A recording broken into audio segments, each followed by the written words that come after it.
Hello, আসসালামু আলাইকুম সবাইকে। আমি শাহরিয়ার আবিদ মাহি। আজকে আপনাদের সাথে টপিক জয় এবং আমাদের সাম্প্রতিক যেখানে আমরা আলোচনা করব কোভিড-19 নিয়ে।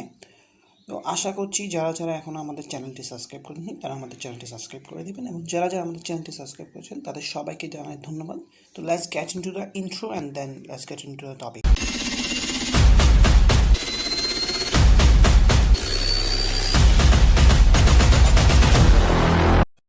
শুরুতেই আমরা বোঝার চেষ্টা করব করোনা ভাইরাসের উৎপত্তি বা করোনা ভাইরাস কখন এসেছিল। করোনা ভাইরাস সেটা কিন্তু নতুন কোনো ভাইরাস নয়। করোনা ভাইরাসের উৎপত্তি কিন্তু আজ থেকে প্রায় 10,000 বছর আগে, ঠিক আছে, আজ থেকে প্রায় 10,000 বছর আগে করোনা ভাইরাসের আবির্ভাব ঘটেছিল। এখন এটা বাদুড় প্রভৃতি স্তন্যপায়ী পাখি এসবের ক্ষেত্রে কিন্তু কী ছিল, করোনা ভাইরাসটা ছিল, কিন্তু বাদুড় কিংবা প্রভৃতি স্তন্যপায়ী পাখি এবং উট এসবের ক্ষেত্রে কিন্তু এই করোনা ভাইরাসটা কিন্তু তাদের জন্য কী ছিল না, ডেঞ্জারাস ছিল না। কিন্তু করোনা ভাইরাসটা যখন বাদুড় থেকে মানুষে কিংবা উট থেকে মানুষে যখন ছড়ায় তখন কিন্তু এটা ডেঞ্জারাস হিসেবে আবির্ভাব হয়।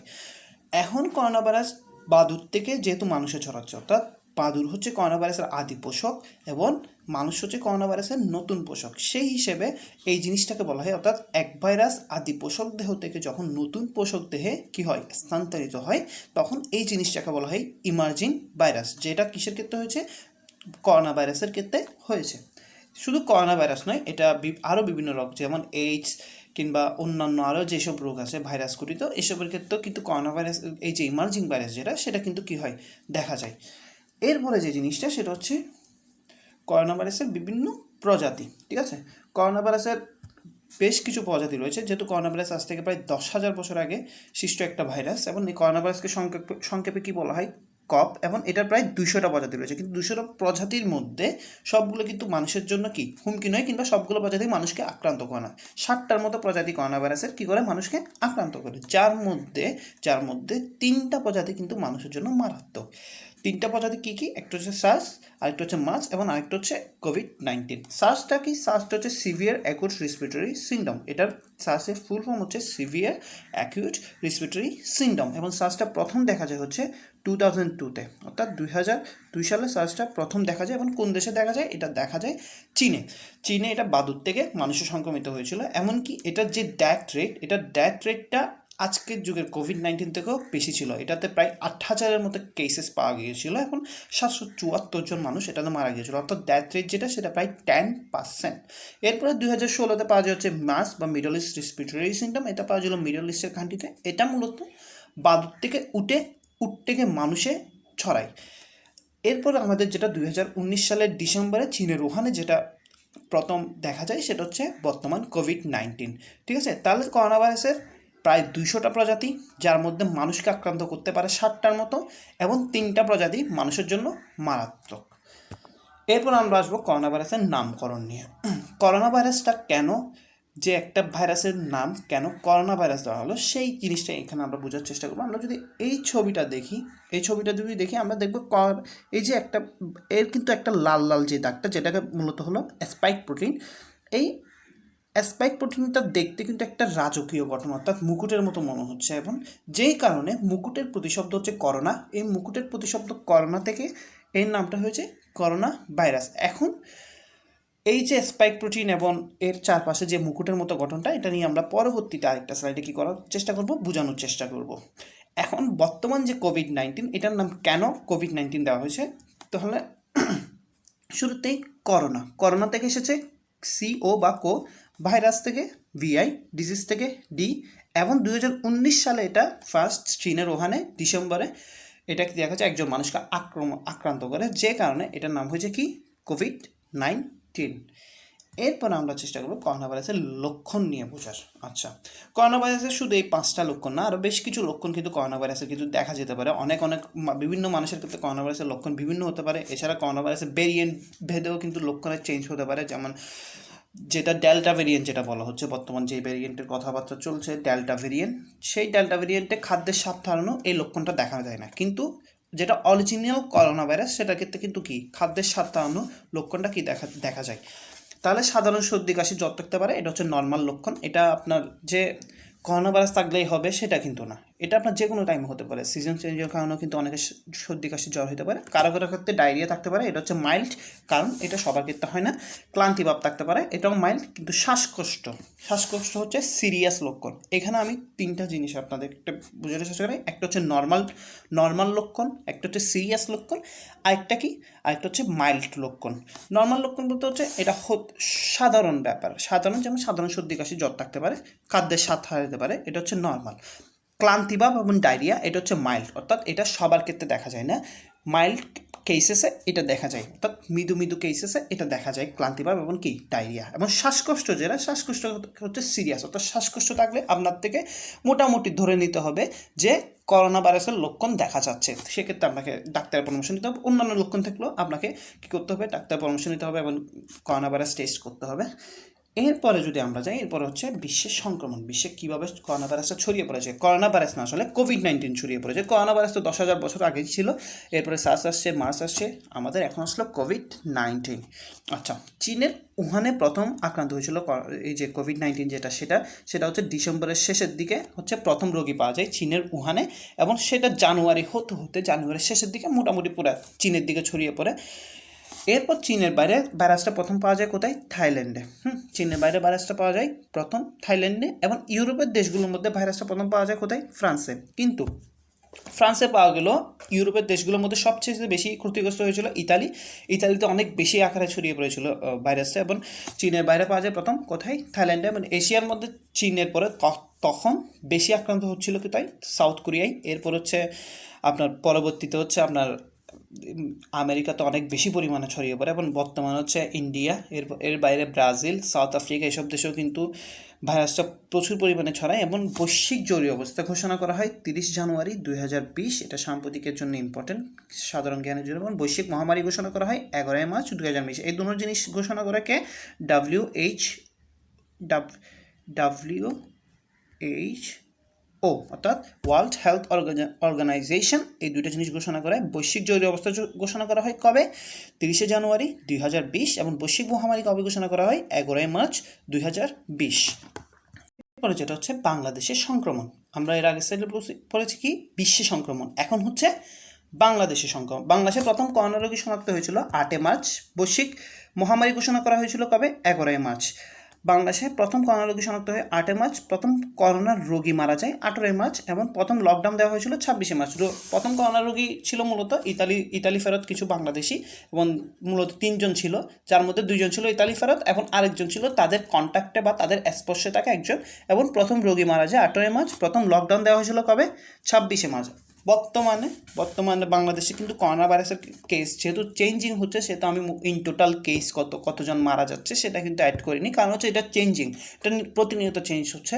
বর্তমানে বাংলাদেশে প্রায় করোনা ভাইরাসের 9 লাখ প্লাস কেসেস কিন্তু বাংলাদেশে করোনা ভাইরাসে অলরেডি হয়ে গিয়েছে, এবং টোটাল ডেথ কিন্তু প্রায় 14,000 প্লাস প্রতিনিয়ত পাচ্ছে। বর্তমানে আপনার হচ্ছে ডেইলি প্রায় 100 প্লাস মানুষ মারা যাচ্ছে, 8,000-এর বেশি মানুষ কিন্তু কী হচ্ছে, আক্রান্ত হচ্ছে। এবং করোনা ভাইরাস থেকে রিকভারি প্রায় 8 লাখ প্লাস, অর্থাৎ করোনা ভাইরাস থেকে আক্রান্ত হয়েছে বাংলাদেশে এখন পর্যন্ত ইন টোটাল 9 লাখ প্লাস, মারা গিয়েছে প্রায় 14,000 প্লাস, এবং করোনা ভাইরাস থেকে সুস্থ হয়েছে প্রায় কত, 8 লাখ প্লাস। ঠিক আছে। আচ্ছা, এখন ফুসফুস ও কিডনিতে বেশি সংক্রমণের কারণ, অর্থাৎ আমাদের যে কোভিড-19 আছে সেটা কিন্তু দেখবেন যে যাদের ফুসফুসের রোগ আছে তাদের ক্ষেত্রে, অর্থাৎ শ্বাসকষ্ট আছে কিংবা অন্যান্য রোগ, এবং কিডনির রোগীদের ক্ষেত্রে, এবং যাদের ইমিউন সিস্টেম দুর্বল, অর্থাৎ ডায়াবেটিস আছে কিংবা ক্যান্সারের কেমোথেরাপির কারণে যারা আক্রান্ত, তাদের ক্ষেত্রে কী হয়, তাদের ক্ষেত্রে কোভিড-19 যেটা সেটা কিন্তু সিভিয়ার হতে পারে। আচ্ছা, এখন আমি যেটা নামকরণে একটা ছবি দেখিয়েছিলাম করোনা ভাইরাসের, যেখানে আমি বলেছিলাম লাল লাল দাগগুলো কি, স্পাইক প্রোটিন, যেগুলোকে বলা হচ্ছে রাজকীয় গঠনের মতো, অর্থাৎ মুকুটের মতো। আচ্ছা, এই স্পাইক প্রোটিন কী করে, এই স্পাইক প্রোটিনগুলো ভাইরাসকে কোনো কোষে ঢোকার ক্ষেত্রে কী করে, সহায়তা করে। আচ্ছা, তারপর হচ্ছে ভাইরাসের পৃষ্ঠতলের প্রোটিনের সঙ্গে কোষের পৃষ্ঠতলের প্রোটিনের মিল থাকতে হবে। এটা কীভাবে বোঝা যায়, এটা বোঝা যায় আমরা লক অ্যান্ড কি মডেল দিয়ে। আচ্ছা, লক অ্যান্ড কি মডেলটা যদিও মূলত এনজাইমের ক্ষেত্রে ব্যবহৃত হয়, কিন্তু আমরা এই ক্ষেত্রে বোঝার জন্য এটা ব্যবহার করতে পারি। আচ্ছা, লক অ্যান্ড কির ক্ষেত্রে কী হয়, অর্থাৎ তালা এবং চাবির ক্ষেত্রে কী হয়, তালা এবং চাবি, তালার একটা নির্দিষ্ট নকশা থাকে, যেই নকশার তালা খুলতে কিন্তু বিশেষ নকশার, মনে করেন একটা বিশেষ নকশার তালা, সেটা খুলতে কী লাগবে, বিশেষ নকশার কী লাগবে, চাবি লাগবে। অর্থাৎ যে ধরনের তালা ঠিক সেম ধরনের চাবি লাগবে। সেম কী হয়, সেম হয়ে হচ্ছে ভাইরাস কোনো কোষে ঢোকার ক্ষেত্রে ভাইরাসের পৃষ্ঠতলের প্রোটিনের সাথে কোষের পৃষ্ঠতলের প্রোটিনের কী থাকতে হবে, মিল থাকতে হবে, তবেই কী হবে, ভাইরাসটা কোষে ঢুকতে পারবে। আচ্ছা, ফুসফুস এবং কিডনি বেশি কেন আক্রান্ত হয়? কারণ ফুসফুস এবং কিডনিতে করোনা ভাইরাসের পৃষ্ঠতলের প্রোটিনের সাথে ফুসফুস এবং কিডনির পৃষ্ঠতলের প্রোটিনের কী থাকে, বেশি মিল থাকে, যে কারণে এই দুই অঙ্গ করোনা ভাইরাসের কারণে সবচেয়ে বেশি ক্ষতিগ্রস্ত হয়। ঠিক আছে, এরপরে আমরা যেটা বোঝার চেষ্টা করবো এরপর হচ্ছে করোনা ভাইরাসের মিউটেশন। আচ্ছা, মিউটেশন হচ্ছে বাংলা, এটাকে বলা হচ্ছে অভিব্যক্তি। অভিব্যক্তি হচ্ছে আমরা যদি একটা জিনিস কি, প্রতিটা প্রাণী প্রতিনিয়ত চেঞ্জিং, ঠিক আছে, প্রতিটা প্রাণী প্রতিনিয়ত চেঞ্জিং, কিন্তু ভাইরাসের কারণে ভাইরাসের ক্ষেত্রে এই চেঞ্জটা অর্থাৎ এই মিউটেশনটা ভাইরাসের ক্ষেত্রে খুবই ফাস্ট। ঠিক আছে, যে কারণে ভাইরাস খুবই দ্রুত, এই যে করোনা ভাইরাস বলেন যে কোনো ভাইরাস খুব দ্রুত তার ধরন পরিবর্তন করতে সক্ষম। ইতিমধ্যে এই ভাইরাসটা কিন্তু অনেকগুলো ধরন, অনেকগুলো চেঞ্জ এই ভাইরাসটার ক্ষেত্রে দেখা গেছে, যার মধ্যে সবগুলো চেঞ্জই তো কিন্তু সিভিয়ার না, যার মধ্যে 4টা চেঞ্জ WHO-এর ক্ষেত্রে অর্থাৎ ওয়ার্ল্ড হেলথ অর্গানাইজেশনের ক্ষেত্রে 4টা চেঞ্জ অন্যতম, অর্থাৎ এই 4টা চেঞ্জ ওয়ার্ল্ড হেলথ অর্গানাইজেশনের ক্ষেত্রে সিভিয়ার হিসেবে প্রতিনিয়ত হয়েছে, যে কারণে এই 4টা চেঞ্জকে ওরা 4টা নামে অলরেডি ডিভাইড করেছে। এটা হচ্ছে আলফা, বিটা, গামা, ডেল্টা। এগুলা 4টা দেশে মূলত প্রথম শনাক্ত হয়েছিল। আলফা ভেরিয়েন্টটা ইউকেতে, বিটা ভেরিয়েন্টটা সাউথ আফ্রিকা, গামা ভেরিয়েন্টটা ব্রাজিল এবং ইন্ডিয়া ভেরিয়েন্টটা অর্থাৎ ডেল্টা ভেরিয়েন্টটা ইন্ডিয়াতে। আচ্ছা, এর মধ্যে এগুলো শুরুতে কিন্তু দেশভিত্তিক নাম দেওয়া হচ্ছিল, অর্থাৎ UK variant, south Africa variant এভাবে নাম দিচ্ছিল WHO। পরবর্তীতে এই দেশগুলোর আপত্তির কারণে, অর্থাৎ দেশভিত্তিক নাম দেওয়ার কারণে এই দেশগুলো আপত্তি জানায়, যে কারণে পরবর্তীতে নামগুলো দেশ থেকে চেঞ্জ করে কী দেওয়া হয়, আলফা, বিটা, গামা এবং ডেল্টা। আচ্ছা, এখন এগুলো কেন অরিজিনাল কোভিড-19 থেকেও বেশি সিভিয়ার হতে পারে? সিভিয়ার বলতে যে আপনার যে খুব বেশি ডেথ রেট বেশি অরিজিনাল কোভিড-19 থেকে সেটা না, কিন্তু ট্রান্সমিসেবল, অর্থাৎ এগুলা অরিজিনাল কোভিড-19 থেকেও বেশি ছড়িয়ে পড়তে পারে এই আলফা, বিটা, গামা ভেরিয়েন্ট। কীভাবে আমি এই জিনিসটা যদি একটু বুঝাই, আলফা ভেরিয়েন্টটা অরিজিনাল কোভিড-19 থেকেও 50% বেশি ছড়িয়ে পড়তে পারে, অর্থাৎ অরিজিনাল কোভিড-19 থেকেও আলফা ভেরিয়েন্ট 50% বেশি ছড়িয়ে পড়তে পারে। আবার ডেল্টা ভেরিয়েন্ট সেটা আলফা ভেরিয়েন্ট থেকেও 60% বেশি ছড়িয়ে পড়তে পারে। অর্থাৎ আমি যদি জিনিসটা আরেকবার বুঝাই, আলফা ভেরিয়েন্ট অরিজিনাল কোভিড-19 থেকে 50% বেশি কী হয়, ছড়িয়ে পড়ে, আর আলফা ভেরিয়েন্ট থেকে ডেল্টা ভেরিয়েন্ট 60% বেশি ছড়িয়ে পড়তে পারে। আবার নতুন আরেকটা ভেরিয়েন্ট ইন্ডিয়াতে অলরেডি ইন্ডিয়াতে 40 মতো কেসেস পাওয়া গেছে সেই ভেরিয়েন্টটার ক্ষেত্রে, সেটা হচ্ছে ডেল্টা প্লাস। বলা হচ্ছে এই ডেল্টা ভেরিয়েন্ট থেকেও 60% বেশি ছড়িয়ে পড়তে পারে, যে কারণে এই ভেরিয়েন্ট ইন্ডিয়াতে কিন্তু অলরেডি সেকেন্ড ওয়েভ চলে গিয়েছে। ইন্ডিয়াতে বলা হচ্ছে এই ডেল্টা প্লাসের কারণে অক্টোবর থেকে ডিসেম্বরের মধ্যে ধারণা করা হচ্ছে যে অক্টোবর থেকে ডিসেম্বরের মধ্যে এই ডেল্টা প্লাসের কারণে ইন্ডিয়াতে থার্ড ওয়েভও কিন্তু চলে আসবে। আচ্ছা, এরপর আমি একটা ছবিতে সাউথ আফ্রিকায় কীভাবে, আমি যে বলতেছি যে ভেরিয়েন্টগুলো কীভাবে অরিজিনাল কোভিড-19 থেকেও বেশি পরিমাণে এফেক্টেড করে, বেশি পরিমাণে মানুষকে আক্রান্ত করতে পারে, এই ছবিটার মাধ্যমে সেটা অরিজিনাল কোভিড-19-এর কারণে সাউথ আফ্রিকাতে সংক্রমণের হার ছিল মোটামুটি এতটুকু, কিন্তু বিটা ভেরিয়েন্ট যেটা সাউথ আফ্রিকার ভেরিয়েন্ট সেটার কারণে এবং ডেল্টা ভেরিয়েন্টের কারণে সাউথ আফ্রিকাতে কেসেস এর থেকেও বেশি হয়েছে, অর্থাৎ এর থেকেও বেশি এটা ছড়িয়ে পড়েছে। এই জিনিসটাই মূলত হচ্ছে ধরনগুলো আরও বেশি অরিজিনাল কোভিড-19 থেকেও বেশি পরিমাণে কি মানুষকে আক্রান্ত করছে। এরপরে যেটা হচ্ছে ব্ল্যাক ফাঙ্গাসটা হচ্ছে নর্মালি এটা বর্তমানে এটা যদিও নতুন রোগ না, এটা যে নতুন রোগ সেটা কিন্তু না, এবং এটার সাথে করোনা ভাইরাসের কোনো সম্পর্ক বলতে করোনা ভাইরাসের সাথে এটা লিঙ্কড থাকলেও যেটা সরাসরি লিঙ্ক সেটা কিন্তু ব্ল্যাক ফাঙ্গাসের সাথে করোনা ভাইরাসের নাই।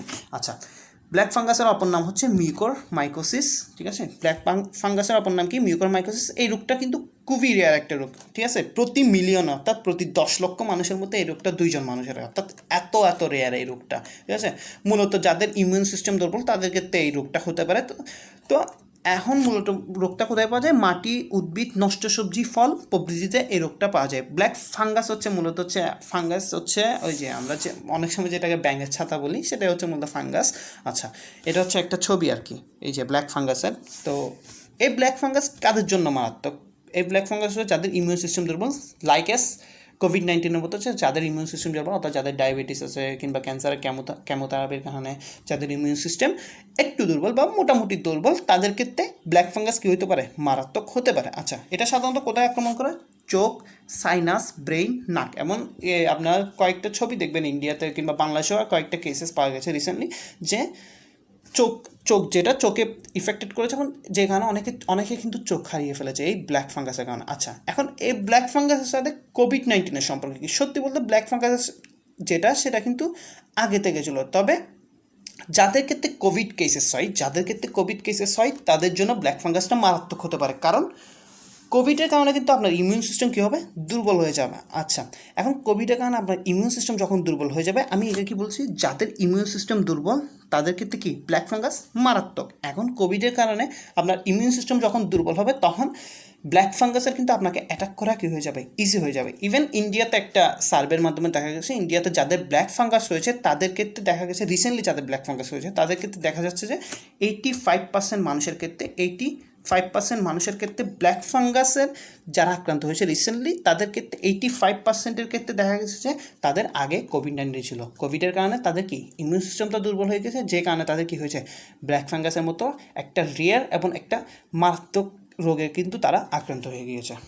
এরপর আমরা যেটা দেখবো সেটা হচ্ছে কোয়ারেন্টিন 14 দিন। আচ্ছা, আমরা একটা জিনিস দেখছি, কোয়ারেন্টিন শব্দের সাথে সবাই আমরা পরিচিত। কোয়ারেন্টিন মানে হচ্ছে বাংলায় সঙ্গরোধ, অর্থাৎ এমন একটা সিচুয়েশন যে টাইমে আপনার সাথে কেউ মেলামেশা করতে পারবে না, যাতে আপনার থেকে এই ভাইরাসটা অন্য কারোর কাছে কী হয় না হয়, ছড়িয়ে না পারে। এখন কোয়ারেন্টিন কেন 14 দিন দেওয়া হচ্ছে, এটা অনেকের ক্ষেত্রেই মাথায় আসতে পারে যে কেন কোয়ারেন্টিন 14 দিন, কিংবা কেন কোয়ারেন্টিনের চেয়ে বেশি নয় কিংবা কম নয়।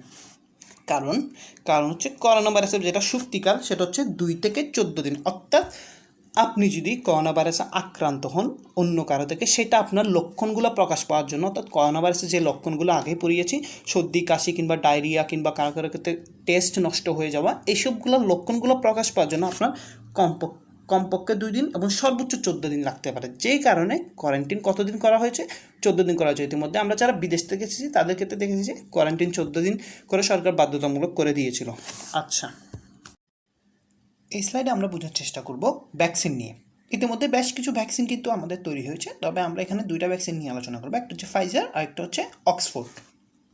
তো অক্সফোর্ড যে ভ্যাকসিনটা সেটা কিন্তু বাংলাদেশেও ব্যাপক পরিমাণে ব্যবহৃত হয়েছে, এবং ফাইজার ভ্যাকসিনটা মূলত আমেরিকার সৃষ্টি, এবং অক্সফোর্ডটা আবিষ্কার করেছে হচ্ছে ইউকেতে। আচ্ছা, এবং অক্সফোর্ডটা বানানোর ক্ষেত্রে ইন্ডিয়ান একটা টিকা তৈরির প্রতিষ্ঠান কিন্তু সাহায্য করেছে।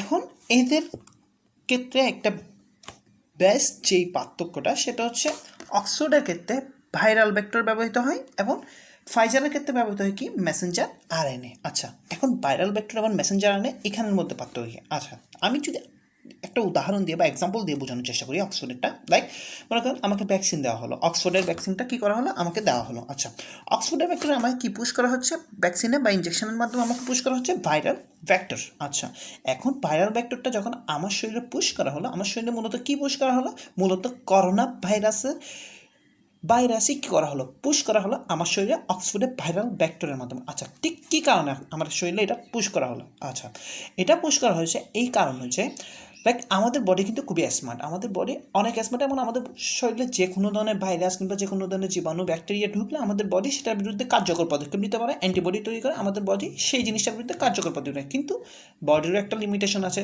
তো করোনা ভাইরাসের ক্ষেত্রে সেটা কিন্তু আমাদের বডি চাইলেও পারে না, কিন্তু সেটা কখন পারবে, যখন আমাদের শরীরে ইনজেকশনের মাধ্যমে কিছু করোনা ভাইরাস যেগুলো আমাদের শরীরের জন্য হার্মফুল না, আমাদের শরীরের জন্য ক্ষতিকর না, পুশ করা হয়, এবং যখন এইগুলো আমাদের শরীরে ঢুকে তখন আমাদের শরীরের অ্যান্টিবডি ক্রিয়েট হয় এই করোনা ভাইরাসের বিরুদ্ধে, এবং আমাদের শরীরে কিছু মেমোরি সেল আছে, সেই মেমোরি সেলগুলো এই করোনা ভাইরাসটাকে কী রেখে দেয়, মনে রেখে দেয়, তার স্মৃতিতে সংরক্ষণ করে দেয়, অর্থাৎ মেমোরি সেলের স্মৃতিতে সংরক্ষণ করে দেয়। তো লাইক মনে করেন এরপরে ভ্যাকসিন দেওয়ার পরে, সেকেন্ড ডোজ দেওয়ার পরে, আমার ফুল ভ্যাকসিন কমপ্লিট হওয়ার পরে যখন আমার শরীরে অ্যান্টিবডি ক্রিয়েট হয়ে গিয়েছে, এরপরে মনে করেন আমার সাথে একজন করোনা ভাইরাস আক্রান্ত ব্যক্তির সংস্পর্শ করলো, যার থেকে করোনা ভাইরাস আমার শরীরে ঢুকলো, ঠিক আছে।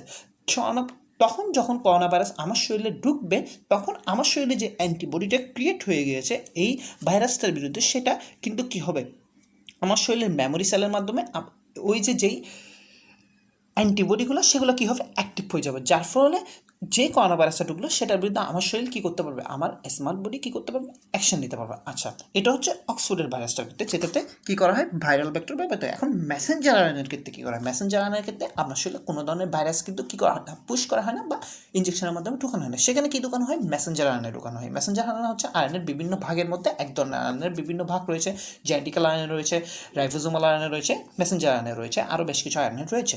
আচ্ছা, মেসেঞ্জার আরএনএর মধ্যে কী করা হয়, আমাদের শরীরে আরএনএ পুশ করা হয় এবং সেই আরএনএকে ইনস্ট্রাক্ট করে দেওয়া হয় শরীরের সাথে কানেকশন করে, শরীরের সাথে মিলে একটা কী করা হবে, তারা করোনা ভাইরাসের বিরুদ্ধে অ্যান্টিবডি ক্রিয়েট করবে, মেসেঞ্জার আরএনএ। এটাই হচ্ছে ফাইজারের সাথে অক্সফোর্ডের কি মেইন ডিফারেন্স। এছাড়া আরেকটা ডিফারেন্স আছে, সেটা হচ্ছে সংরক্ষণের ক্ষেত্রে। ফাইজারের 94 ডিগ্রিতে সংরক্ষণ করা হয়, যেখানে অক্সফোর্ডের 2 থেকে 8 ডিগ্রিতে সংরক্ষণ করা হয়। বাংলাদেশেও এখনও -94 ডিগ্রিতে সংরক্ষণ করার মতো কোনো ব্যবস্থা কি নাই। আচ্ছা, আবার ফাইজারের দাম প্রায় অক্সফোর্ড থেকে 18 গুণ বেশি, যেখানে অক্সফোর্ডের দাম ফাইজার থেকে 18 গুণ কম, অর্থাৎ অক্সফোর্ডের ভাইরাসটা তুলনামূলক কম ব্যয়বহুল। আচ্ছা, এরপরের স্লাইডে আমরা দেখব বাংলাদেশ কার কার থেকে ভ্যাকসিন নিয়েছে, কার কার ভ্যাকসিন অ্যাপ্রুভাল দিয়েছে, এসব জিনিস। আচ্ছা, কোভিশিল্ড ভ্যাকসিন যেটা একদম এই যে ভ্যাকসিনটা, এটা হচ্ছে একদম বাংলাদেশ সবার আগে এটা অনুমোদন দিয়েছে। এটা হচ্ছে অক্সফোর্ডের ভ্যাকসিনটা। এটা বাংলাদেশ প্রায় 15 মিলিয়ন অর্ডার দিয়েছিল ইন্ডিয়ান কোম্পানিটা থেকে, যেটা ভ্যাকসিন বানানোর জন্য বিশ্বের সবচেয়ে বড় প্রতিষ্ঠান। সেই কোম্পানিটা থেকে 15 মিলিয়ন অর্ডার দিল, বাংলাদেশ ফুল 15 মিলিয়ন পায়নি, 10 মিলিয়নের মতো বাংলাদেশ পেয়েছে।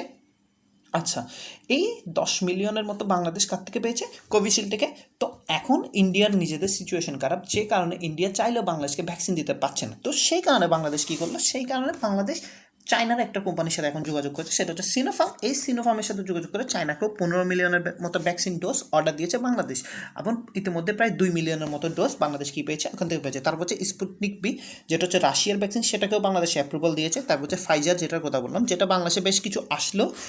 এটা কিন্তু কিসের, এটা কিন্তু বাংলাদেশ বেশ কিছু আসলেও বাংলাদেশ কিন্তু এটা কী করেনি, এটা হচ্ছে ওদেরকে বাংলাদেশ এটা দেয়নি, অর্থাৎ সাধারণ মানুষকে বাংলাদেশ ফাইজার ভ্যাকসিনটা কিন্তু এখন পর্যন্ত দেয়নি। আচ্ছা, এখন একটা জিনিস, যে ফাইজার ভ্যাকসিন কিংবা মডার্না ভ্যাকসিন, এসব ভ্যাকসিন কিন্তু বাংলাদেশ কিন্তু সরাসরি কিনে আনেনি বা অর্ডার করেনি। বাংলাদেশ এসব কিসের মাধ্যমে পেয়েছে, একটা জিনিস আপনাদের বুঝতে হবে, সেটা হচ্ছে কোভ্যাক্স। এই জিনিসটা বুঝতে হবে। কোভ্যাক্স জিনিসটা কি, কোভ্যাক্স জিনিসটা হচ্ছে এখন বিশ্বের মধ্যে বেশ কিছু দরিদ্র এবং উন্নয়নশীল দেশ আছে লাইক বাংলাদেশ, যাদের আর্থিক যে সক্ষমতা সেটা কিছুটা হলেও অন্যান্য দেশের তুলনায় কি কম। আচ্ছা, এখন এই আর্থিক সক্ষমতা কিন্তু উন্নত দেশগুলো বেশি, যে কারণে তারা অনেক সময় নিজেদের প্রয়োজনের তুলনায়ও বেশি ভ্যাকসিন কিনে রেখে দিয়েছে কিংবা উৎপাদন করতে পারছে। তো এখন যেসব দেশগুলো লাইক বাংলাদেশ কিংবা অন্যান্য কান্ট্রিগুলো, আফ্রিকার কান্ট্রিগুলো, যারা এইসব ভ্যাকসিনগুলো ক্রয় করতে পারছে না, সেক্ষেত্রে WHO কী করলো, তাদের যাতে সুবিধা হয়, তারা যাতে ভ্যাকসিন পায়, সব মানুষ যাতে ভ্যাকসিন পায়, সেই লক্ষ্যে WHO কী করলো, কোভ্যাক্সের মতো একটা ফান্ড ক্রিয়েট করলো। এই ফান্ডের আওতায় বাংলাদেশও বেশ কিছু ভ্যাকসিন পেয়েছে, পাচ্ছে এবং পাবে ইনশাল্লাহ। এছাড়া সিনোভ্যাক, এটা হচ্ছে আপনার সিনোভ্যাকটা হচ্ছে চাইনিজ কোম্পানি, এখানে এইসব মোটামুটি বাংলাদেশে এইসব ভ্যাকসিনগুলোই পেয়েছে। এরপর মোটামুটি আমাদের এই যে টপিক, অর্থাৎ করোনা নিয়ে যে টপিকটা, সেটা আমাদের মোটামুটি শেষ। তো এখন হচ্ছে যেটা কথা হচ্ছে, বাংলাদেশের বর্তমান করোনার সিচুয়েশনটা কেমন। আচ্ছা, বাংলাদেশের বর্তমান করোনা সিচুয়েশন, বাংলাদেশে কিন্তু বর্তমানে ডেইলি 8000+ নিউ কেসেস আসছে, প্লাস 100+ ডেথ বাংলাদেশে কিন্তু ডেইলি আসছে। তো বাংলাদেশে এই যে ইতিমধ্যে কিন্তু ডেল্টা ধরন, কিন্তু বাংলাদেশে ডেল্টা যে ভেরিয়েন্টটা, লেটেস্ট যে ভেরিয়েন্ট ডেল্টা ভেরিয়েন্ট, সেটা কিন্তু বাংলাদেশে কী হয়েছে দেখা গিয়েছে। তো 1 কোটি প্লাস মানুষকে মোটামুটি বাংলাদেশে এখন পর্যন্ত ভ্যাকসিনাইজেশন করা হয়েছে, যা মোট জনসংখ্যা যদি আমরা 16 কোটি ধরি মোট জনসংখ্যা, এর মধ্যে হয়তো বা কিছু নন অ্যাডাল্টদেরকে হয়তো বা ভ্যাকসিনাইজেশন করানো হবে না। তো 1 কোটি প্লাস মানুষের এখন পর্যন্ত ভ্যাকসিনাইজেশন করা হয়েছে, অর্থাৎ দেশে মোট জনসংখ্যা 7 থেকে 8%, যেখানে ইন্ডিয়ায় বর্তমানে ডেইলি 80 লক্ষের বেশি মানুষকে কী করা হচ্ছে, ভ্যাকসিনাইজেশন করা হচ্ছে। অর্থাৎ বাংলাদেশের যে ভ্যাকসিনের রেটটা, সেটা কিন্তু অনেকটাই বাংলাদেশে কি স্লো। তো যেখানে বাংলাদেশ এখন সেকেন্ড ওয়েভ চলছে মোটামুটি বলা যায়।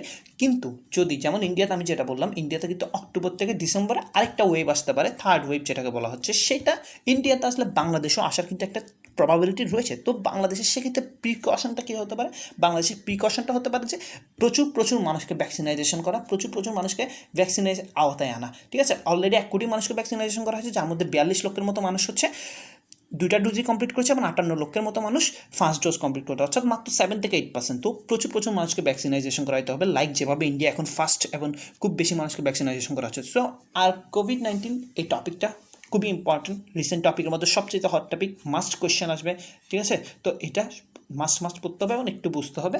এই তো thanks for watching hour video, and যারা যারা এখনও আমাদের চ্যানেলটি সাবস্ক্রাইব করেনি, please subscribe us and share the video to grow us more, and thanks for watching. আসসালামু আলাইকুম।